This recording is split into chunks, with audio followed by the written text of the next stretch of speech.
In today's lecture, we will look at short-form writing for digital publication, starting first with media convergence, then moving on to digital audiences.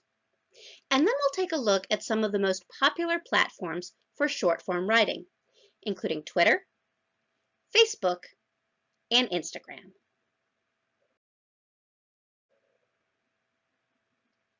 We'll start by addressing a claim some people make about media convergence, which is well-written journalism is well-written journalism, wherever it appears. Tim Holmes, who wrote this chapter of our textbook, concedes this is technically true. Now, copying and pasting the text from the print newspaper onto the web does technically work, but sometimes it doesn't, as we'll see from this example. Now, this is a PDF of a front page of a student newspaper called The Street. Since I'll be shaming them in a second, I'll leave off their school. Now, here is a screenshot of their website. Now, it is a little more complex than this, but not by very much. Without a content management system to manage the website, it's just a list of links to PDFs of their newspaper archives, and some of them are missing at that. Now, the printed product, albeit a digital version of it, is far superior to its home online.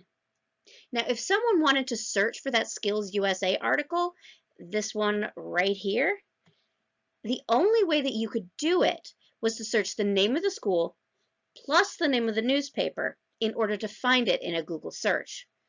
Otherwise, it simply wouldn't come up. Now, our textbook offers a fairly confusing definition of media convergence. So we'll turn to Professor Jill Gibson at Amarillo College in Amarillo, Texas, for a better definition.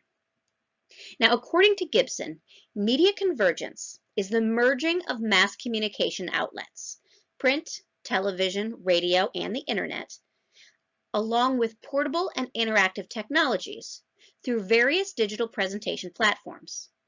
Now that makes a little bit more sense. More specifically, Jill Gibson writes that media convergence allows mass media professionals to tell stories and present information and entertainment using a variety of media, and that converged communication provides multiple tools for storytelling, allowing consumers to select their level of interactivity while self-directing content delivery. Finally, we'll take a look at what media convergence can mean for a media outlet. Now, my full-time job is the Associate Director of Student Media at NC State, where I advise the student radio station. Now, the language here is taken from our social media strategy, linked at the end of this presentation. Now, the strategy outlines why we have specific social media accounts and what we hope to achieve with each of them.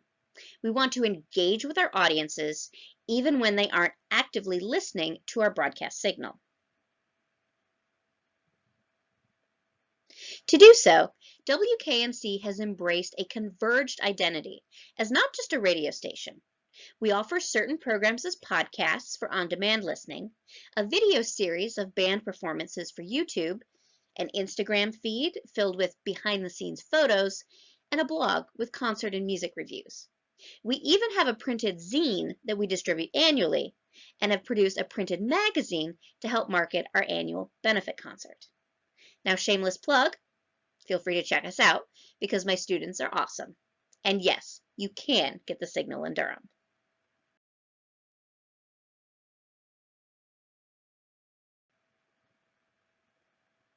So what's a newspaper to do in the age of media convergence? Keep calm and invest in digital. Newspapers, and really any media outlet, should focus on its digital presence because that's where its audience is. Now, a 2016 report from the Pew Research Center found 62% of Americans got their news from social media, although I would argue that the 44% of people who got their news often or sometimes is a more accurate number than including the 18% who answered hardly ever. And where are these people getting their news? Facebook. 2/3 of US adults use Facebook, and 2/3 of those got news on the site, which means a whopping 44% of the US population gets their news from Facebook. Now, why all the hubbub about fake news being shared on Facebook? Well, given that millions upon millions of people might see that fake news and then share it thinking it's real, would be my main reason.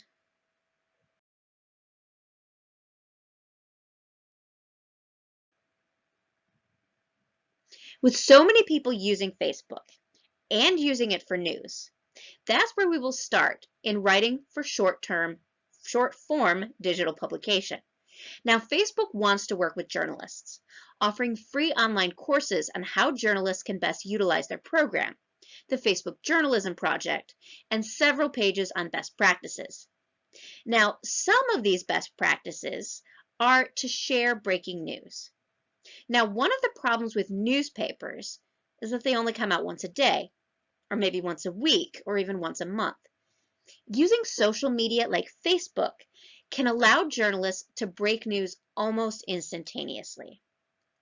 Now, once a story is broken, use Facebook to keep followers updated. According to the Best Practices for Journalists on Facebook page listed in the resources section of this lecture, when news organizations post multiple updates in quick succession during a news event, they saw a 10% increase in engagement of their page posts. Include your expert analysis when sharing stories. Links that included analysis received a 20% increase in referral clicks. Use Facebook to start conversations with your audience. Include a prompt for conversation and receive 70% above average engagement on your posts. And finally, use Facebook to enable participatory journalism. Ask for information and stories, or find sources from among your followers. Most other social media outlets can do what you can do on Facebook, so we'll delve a little deeper into how to write for sites like Twitter. Courtney Cedar of the Huffington Post wrote a great article titled A Scientific Guide to Writing Great Tweets: How to Get More Clicks, Retweets, and Reach, with lots of helpful tips. First, keep it short. And I don't just mean keep it within the 140 character limit, but keep it even shorter than that. Cedar cited research by Track Social on 100 well-known brands popular on Twitter, which found that the sweet spot for tweet length is right between 71 and 100 characters, because it gives your followers plenty of space to retweet with their own brief comments. Keep it conversational. Be professional without being overly formal, and avoid business jargon whenever possible. You want to use action words. That means more verbs and fewer nouns. Social media scientist Dan Zarella of HubSpot found tweets with more verbs and adverbs had a higher click-through rate than tweets with more nouns and adjectives. And don't forget to use hashtags. Now, in case you don't know, a hashtag turns a word or group of words into a searchable length. For example, in January 2016, the hashtag #OscarsSoWhite emerged after no one of color was nominated in any of the 4 acting categories. Now, in this example from CNN Entertainment, the news outlet is using the hashtag to incorporate one of their stories into the conversation. While Instagram would appear to be geared more toward images than words, just like you wouldn't publish a photo in a newspaper without a caption, you shouldn't do so on Instagram either. Place the most important words at the beginning of your caption. Now, just like with any news story, you want your lead to include those most important facts. This is especially important in Instagram, as captions are cut off in their users' feeds after a few lines of text. Be sure to write something that makes your audience want to click for more. Keep it short. While Instagram does allow 2,200 character captions, you don't need to use them all. Let the picture speak for itself. Tag your location. Similar to a hashtag, an Instagram location is searchable. Just click on it to see all the other posts taken from the same place. Now, finally, Instagram has a lot of cool photo filters with cool names like Slumber and Willow that you might be tempted to add to your photos. Don't. Photojournalists follow very strict ethics that prohibit them from making anything other than basic edits so as not to diminish the photograph's integrity.